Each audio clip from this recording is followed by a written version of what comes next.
The European Union and Jamaica have been working together assiduously with one sole intent: to create a socially and economically thriving state.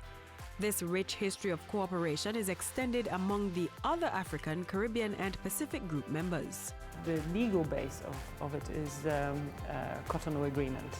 The Cotonou Agreement was the umbrella arrangement which allowed the delivery of development assistance, the European Development Funds, which were provided by the EU to assist the development. It actually expires in 2020, but that agreement defines what the partnership is about, both politically as well as in terms of development assistance.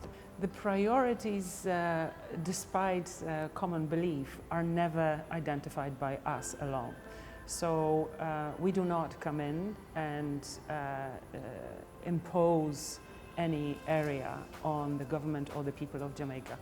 This is always discussed and agreed mutually, but as I said, our support is supporting the vision of the government for the people of Jamaica. So if the vision covers 5 or 6 or 10 sectors, in the course of conversation and consultations, we identify those areas that are most pertinent, and those areas where our assistance, our experience, our knowledge, our expertise can have the biggest benefits. The European Union continues to make significant contributions to sustain and strengthen Jamaica's socio-economic development. In its efforts to improve the welfare of Jamaicans, the EU is providing support for the implementation of several programs coordinated through the Planning Institute of Jamaica.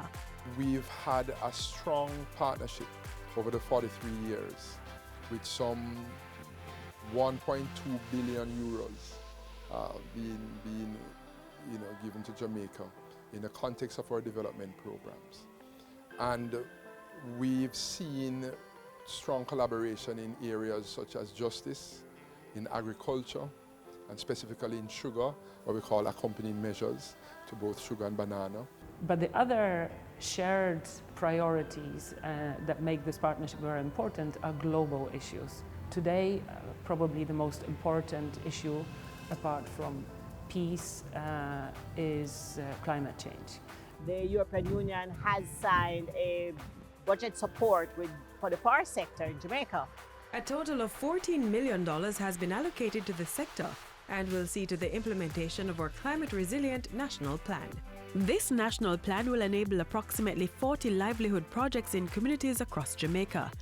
It will also support the reforestation of degraded hillsides, other forested areas, and will address the issue of our receding coastline and depleting mangrove forests. We're also going to be looking at the cockpit country, identifying the new boundary, and that is going to be part of our European Union budget support program. They are really a partner that's interested in being aligned with our needs as a nation and within the region.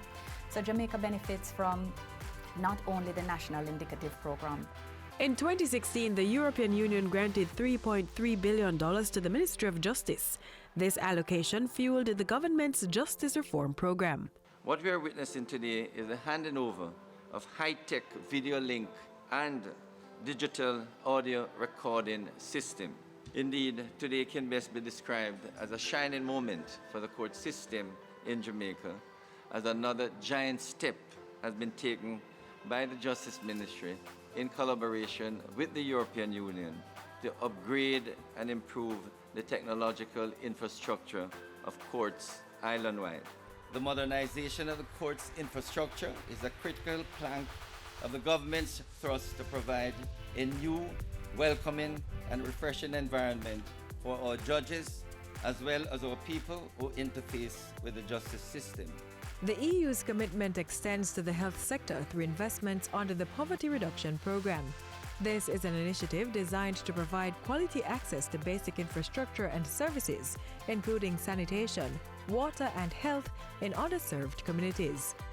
The EU also supports the program for the reduction of maternal and child mortality in alignment with the Millennium Development Goals 4 and 5. And so with that support, We have signed a financing agreement with the EU to the tune of 22 million euros to support Jamaica's achievement of Millennium Development Goals at the time 4 and 5, which spoke to the improvement of maternal health and reducing child mortality. It is a comprehensive program that is not just looking at infrastructure development, but looked at the human resources aspect in terms of building the overall health system. And we are looking to establish 9 high dependency units across 5 facilities in the country. Spanish Town Hospital is one of the hospitals that have been chosen to benefit from this great project. So 3 key areas would be equipment, infrastructure, and health training of our staff here to support the care of our newborn babies. I think the ability to care for someone, to create a positive outcome, is something that all healthcare practitioners want and look for. Therefore, if we have all the resources we need to deliver best quality care, I think many of us will be extremely happy. It can be housing, it can be roads, it can be infrastructure, it could be training and jobs, but always at the end of all our collaboration is our people. The EU really came on to JSIP to really balance our portfolio between loans and grants. And so our first program, which would have been aptly named the Poverty Reduction Program, and that took us into the deep crannies of the rural areas. And subsequently, the success of that program has led to follow-on grants. And we are focused more now with the program in what we know as the Community Renewal Program. I'm a recipient of the JSAFE Poverty Reduction Program Scholarship, which paid 90% of my tuition for my first and second year of my time here at the Montego University College.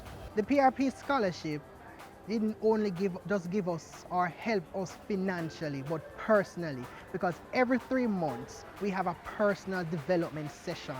One of the imbalances in Jamaica used to be around high fiscal deficits and high levels of indebtedness. And I think a lot of the improvements, the reforms and the progress we've seen in public financial management, what we call PFM, the EU has played a tremendous role.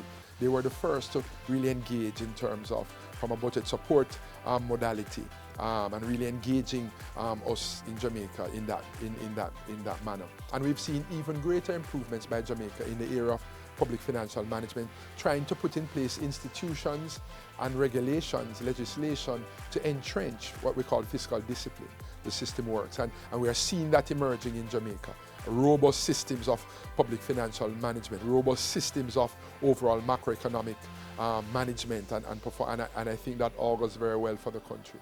So the biggest success is in those projects where we can see how our assistance has helped Jamaican people, how we manage to support the government and deliver something that improves the quality of life of the people in Jamaica.